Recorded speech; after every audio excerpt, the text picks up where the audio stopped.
Good morning, brothers and sisters. How are you feeling today? I hope you are feeling good. For me, I'm feeling very nervous right now because this is the first time I'm delivering a message from God, and I hope I can do it right. Now, today I'm going to talk about children. So before I start, I'm going to self-introduce. I'm Adrain. Some of you may know me and some of you may not. My journey with God started back in 2008. That's when I first met Audrey, when we were both working for Apple back then. Then we dated briefly, and then we got married in 2010. Now, I've been attending church, PP Church, for the past 11 years. And I only accepted Christ back in 2008 in December, when we were actually on a vacation trip with a family and friends. Now I have a family of five plus one, because I have Ella, who is our helper, who is doing a tremendous job managing the family, keeping the family safe, managing the kids as well. I have three lovely children, three cheeky and lovely children, Sophie, Deborah, and Max. Now, if you have noticed, the focus this season is on family and relationship. Actually, as a matter of fact, today, it's a family affair. I have my father-in-law who is doing the communion, and then I have my brother-in-law who is doing the service. So today, I'm going to talk about a topic that is very close to my heart, children. So before I start, I just want to introduce my families and some of the activities they have done over the past years. So you can see the top left picture, is actually GEM activities. I think that was done 3 to 4 years ago for the kids. And then the left middle one is actually charity activities that we organize for the kids. I think it's for Lion Hearts charity. What they did was that they broke eggs for the kitchen so that they can cook for the needies the next day. If I remember correctly, I think on that day itself, the two of them broke about 250 to 300 eggs. It was a very fruitful activity. And then we have our family events, and then the top right corner is a family getaway with friends, the Funs and the Chas. And then, of course, you have, if you can't see, it's actually Uncle Simon and Auntie Wailing there, swimming pool with the kids. So now back to today's sermon. Now, the Bible has mentioned children many, many times. During my research for my speech today, my sermon today, I picked a couple of verses in there. Not sure if you can see it, but let me just read it out. You have Mark 10, verse 14, and then you have Isaiah 54 and 13. Proverbs. But one verse that really stands out to me is Matthew 18, verse 1 to 3. Now, in this setting, the disciples were actually traveling with Jesus. And then along the way, an argument broke out among the disciples. They were arguing among themselves. Who is the best? Who is the greatest among them? Jesus overheard. So he grabbed a child, and put the kid among them. And Jesus said to them, "Truly, I say to you, unless you turn and become like children, you will never enter the kingdom of heaven." So this is also mentioned in Luke 18, verse 1 to 5, and Mark 9, 33 to 37. Now, why did Jesus use a child as an example? Simply because a child, her mind and her faith is pure, and they are not corrupted by the secular world. A child is very receptive, and they trust their parents. They rely on parents to provide and to guide them. So what Jesus is saying, if we don't change our mindset to be like children, lay down our self-importance and self-sufficient mindset and trust our Father with everything, we will not enter the kingdom of heaven. Again, in the Bible, right, it is repeatedly said that all children are a gift from God. And children is a source of growth for the kingdom of God on earth. Deuteronomy 7 verse 13. This is what Moses told the Israelites. God will bless you and increase your number. He will bless the fruit of your womb. Now, given that in the Bible, right, children are mentioned so many times and they are important, how should we then prioritize our relationship, our family relationship? So, the Bible did not lay down a step-by-step order of how we should manage our family relationship. But based on my research, I do find a general principle in that. So I've actually divided them into two subgroups. I simply just call them married and children. So in Deuteronomy 6 verse 5, as Eugene has mentioned earlier on, love the Lord, your God, with all your heart and with all your soul and with all your strength. So in here, it means that we have to commit to loving our God and make Him as our first priority. So between this subgroup, right, one thing is clear. God is our first priority. And then who is next? Let's see. Now, according to Paul, in Ephesians 5, verse 25 to 22 to 25, now a married man is to love his wife as Christ loved the church. So Christ's first priority is obeying and glorifying the Father. Then come the church. Again, this is mentioned in Ephesians 5, verse 31. Therefore, a man shall leave his father and mother and hold fast to his wife, and the two shall become one flesh. So let us study these words. Why should your husband or your wife, your spouse, be the next in line? Pardon me, I don't mean to be rude, but if we analyze and if we take a view of the future ahead, right, our parents will one day leave us and be with the Lord. Our kids will also leave us one day to form their own family. So who is left with you? Your spouse. So God is right that after Him, it should be your spouse. Now, since her husband and wife become one flesh, the result of the marriage or the relationship is children. So children will be our next priority. Then come parents. In Deuteronomy 5, verse 16, tell us to honor our parents so that we may live long and it will go well with us. So I can conclude that from here, right, parents is next on the list after God, spouse, and our children.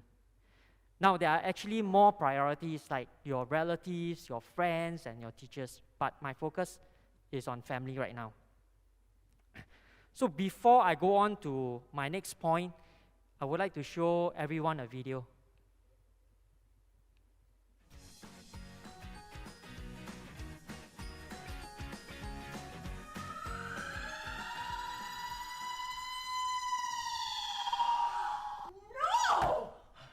Mom, I'm just making lunch. What are you doing? I know, but sweetheart, let me do it for you because I'm almost 13. I think I can cut a cucumber. I know, but you could cut yourself and hurt yourself. Mom, you're being ridiculous. No, I am not. Okay, thank you. Now, what were you making? A BLT? What? Oh. Familiar? I guess some of us do that at home when we're with our kids. We want to be extra careful with them, make sure that they don't hurt themselves. Now, our children, our kid, is someone who will carry our legacy into the future. So their upbringing becomes very important to us. And to me, right, parenting is one of the most challenging and difficult job that God has given to us. But at the same time, it is also very rewarding and satisfying. Today, the world is evolving so fast.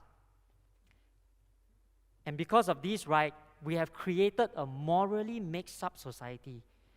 So it is important for us to make sure that we instill the right value in them. If we don't, then people with weak moral foundation, right, can't tell what is right or wrong. So we do need a strategy here as a parent. My focus today is on 3 types of parenting. First one, overprotective parenting. What do you mean by that? You can see on the slide, the top left picture, you bubble wrap up your kids. You are afraid that they will fall sick due to the environment, virus, like right now, coronavirus. The bottom left, bottom picture, helicopter parenting. You watch over them like a hawk. You watch over them 24/7.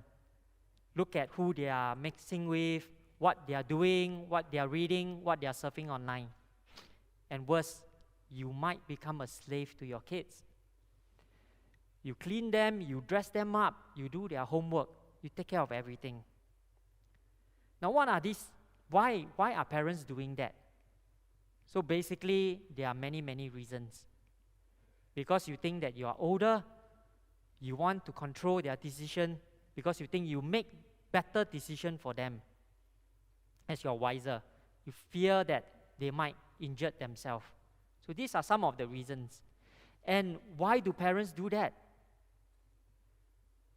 Could be due to their upbringing, or it could be due to a bad experience long ago.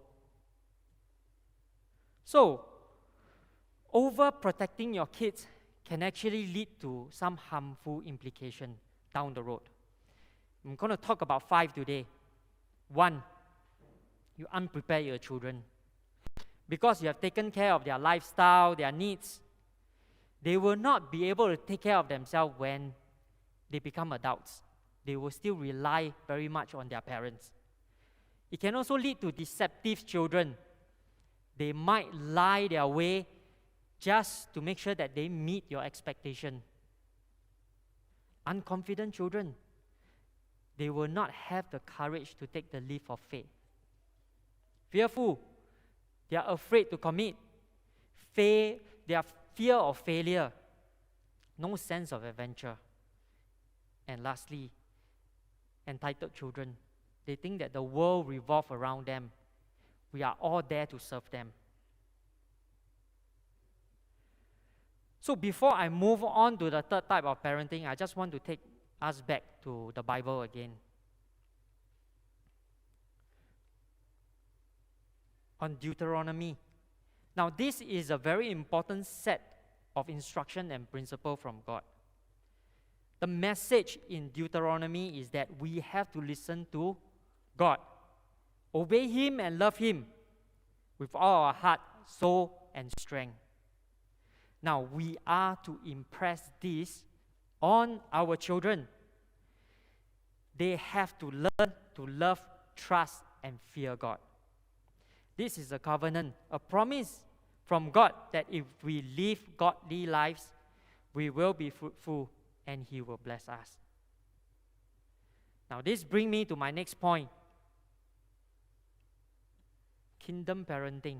This is the last point I'm going to talk about, the 3rd type of parenting. Now, it was such a coincidence. 3 months ago, Uncle Beng Chuan asked me if I want to deliver a message to the church. And without hesitation, I told him, yeah, why not? Take this opportunity, take this leap of faith. Be risky. And this is my first time. Then I told Audrey about it, that I've taken up this challenge. But I think I didn't tell her about the topic that I was talking about. 2 weeks down the road, she told me that, hey, I got this book by Tony Evans called Raising Kingdom Kids. I mean, it's godly timing. And a lot of my context right now is coming out from the book, which I think is very good. If you have the opportunity Go get it. So this book by Tony Evans, Raising Kingdom Kids, the author explained that kingdom parenting is when we parents ensure that the right faith is transferred to our children. And they understand that we have to continue to live under God's divine authority. Now, I love this statement from the author. He says that parents don't merely leave something to your children,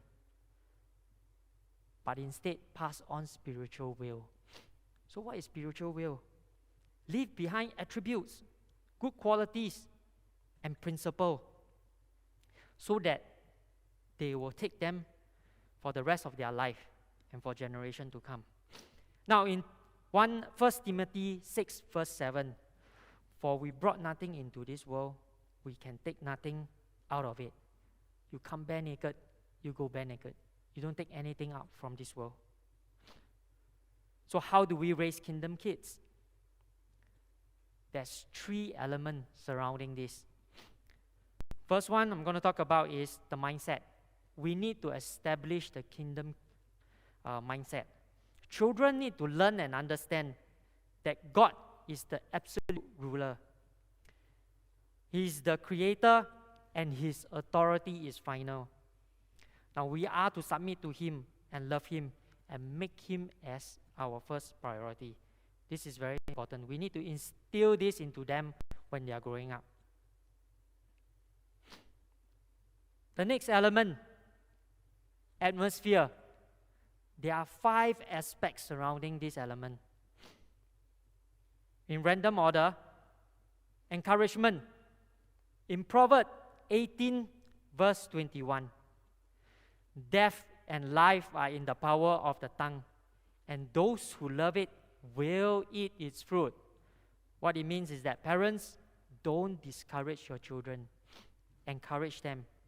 Because if you discourage them, you will push them to failure in future. Now, when we encourage them, avoid praising. There's a difference between encouragement and praising. Now, when you encourage a child, right, you merely just point out specific facts and you don't evaluate them. You look at the time and the effort that they have put in achieving that task. But when you praise them, you are actually looking at the end result, the outcome. Next, discipline and instruction. Ephesians 6 verse 4, Father, do not provoke your children to anger, but bring them up in the discipline and instruction of the Lord. So what God is trying to tell us is that discipline our kids, correct them with love, so that they will see the good in you, in what you hope to gain from it. And third point, honor and respect. Now this is very important. In Deuteronomy 5 verse 16, honor our parents so that we may live long, so that things will go well with us. So honoring our parents, honoring our friends is the next important aspect. Respect. We have to learn to respect one another, especially our family members, because each of us are unique. My next point, communication. Now this is one of the toughest right now. Communication is a two-way interaction, but today, I must admit, we are losing this to the technology, which are supposed to make our life better. Like yesterday, instead of letting my kids watch TV in the afternoon, right, I actually took them out for a bike, a run, and scooting in Bishan Park. I think it's great because you take this time to bond with your kids, to build stronger bonds, and to understand them, to get them closer to you. At the end of the activities, we went out for ice cream. So I think they really enjoy it. The last aspect that I'm going to talk about is love. Now this is very important. As parents, right, we need to demonstrate unconditional love. Love that we will forgive and forget what wrong they have do and embrace them with our arms and our heart when they do turn around. Okay, I'm going to show you one more video clip before I move on to my last slide. And this is actually a advertisement, a Thai insurance advertisement. I think it's very good because it brings out two strong messages here. ปุยฝ้ายคือความมหัศจรรย์แรกในชีวิตผม วันแรกที่เห็นเธอ ผมสัญญากับตัวเองว่า ผมจะรักและดูแลเธอตลอดไป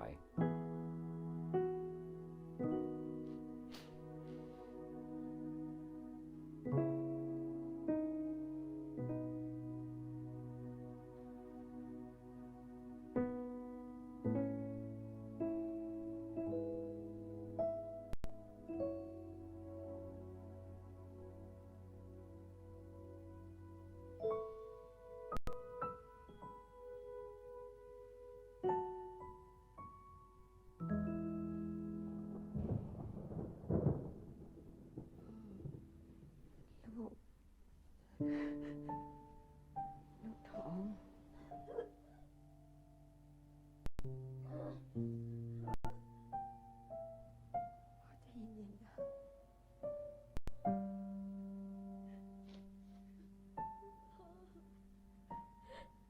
หนูขอโทษ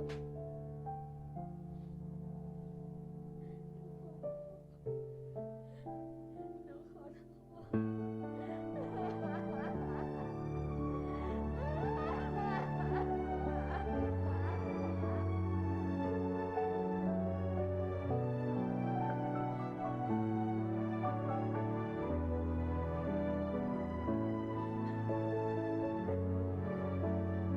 พ่อรักลูก พ่อจะรักลูกของลูกด้วย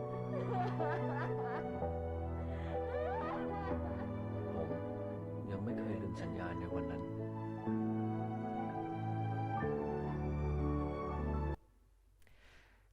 Now, the two message that this advertisement is trying to tell us, right?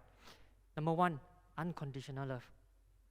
I hope this brings the older parents back to, when your kids are young, when you embrace them. Right now, with the coronavirus, right, I'm treasuring what I have right now with my kids. I'm trying to build that treasured moment now so that it will take with me down the road. Secondly, it's one of the virtues that I'm going to talk about on my next deck.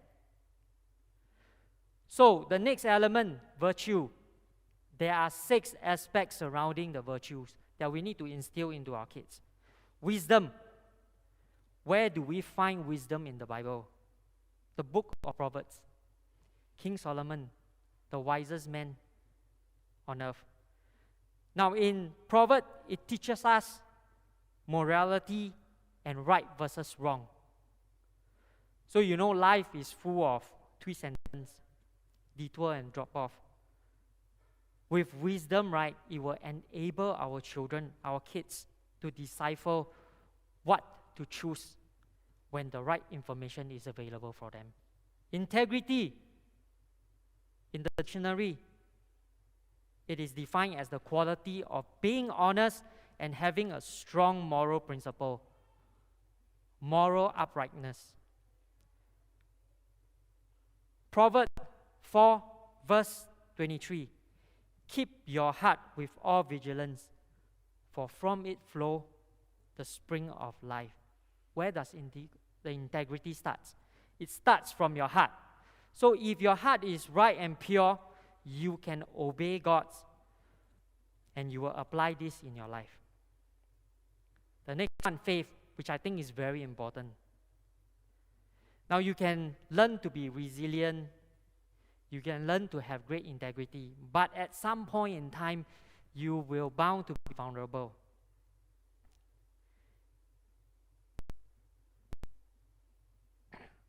Seven years ago, I took on a job with Far East organization, but 3 months down the road, right, I decided to call it a day. Reason is because I couldn't fit into the culture. Now at that time, right, Audrey wasn't working, and then we just had our second kid. Imagine how tough that would be with no jobs, with 2 kids at home, the financial stress. But Audrey continued to be very faithful to the Lord, and then we prayed every day, every night. She sort of rubbed off that onto me. Then 3 months down the road, one Saturday afternoon, she asked me, hey, why don't we take the kids to the National Museum? There's an event going on now, and it's free. It's free, because I'm not working, so I don't have to pay for it. I say, hey, okay, let's go. Let's take the kids there. I was there, and then I met a friend, an army friend, who I have actually lost contact with for 20 years. Can you imagine, 20 years? We caught up, and then I told him that, yeah, no, I'm not working right now, looking for a job. And then voila, miracle happened. He offered me a role in his organization, and I got the job. So it's very important that you have strong faith. Because when you are down and you are beaten by this secular society, strong faith will bring you back to the Lord. Next, resiliency. Now, this is the worst thing if a parents shield their children from their everyday challenges. It's better for us to equip them with wisdom and the tool for them to understand life is a challenge. We need to instill in them that, a failure is not the end of your journey. If you get up and continue, it will actually make you stronger. James 1 verse 4, let perseverance finish its work so that you may be matured and complete, not lacking anything. What it's saying is that every trial that you go through is actually a test from God to make us stronger so that we are prepared for our future. Now, purity. Now, this is a very hard virtue to talk about. And I do dread one day that I need to talk to my kids. But it is important and it has to be done. 1 Corinthians 6 verse 20. You were brought at a price, therefore honor God with your body. Now, our body is the temple of the Holy Spirit and God. God's idea of a sexual relationship is to be preserved only for one man and one woman in the context of marriage. Last but not least, service.